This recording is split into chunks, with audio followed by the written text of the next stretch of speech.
मुश्किल बोलता ही रहता हूँ, कितना मुश्किल हूँ मैं अंदर से। मैं भी अजीब हूँ, इतना अजीब हूँ कि बस खुद को तबाह कर लिया और मलाल भी नहीं। क्या बताऊँ कि मर नहीं पाता, जीते जी जब से मर गया हूँ मैं।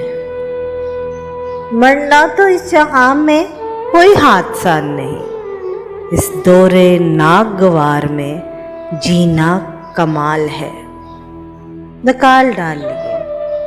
नकाल डालिए दिल से हमारी यादों को। यकीन कीजिए हम में वो बात ही ना रही। एक शख्स पास रहकर भी समझा नहीं मुझे। इस बात का अफसोस है, शिकवा नहीं मुझे।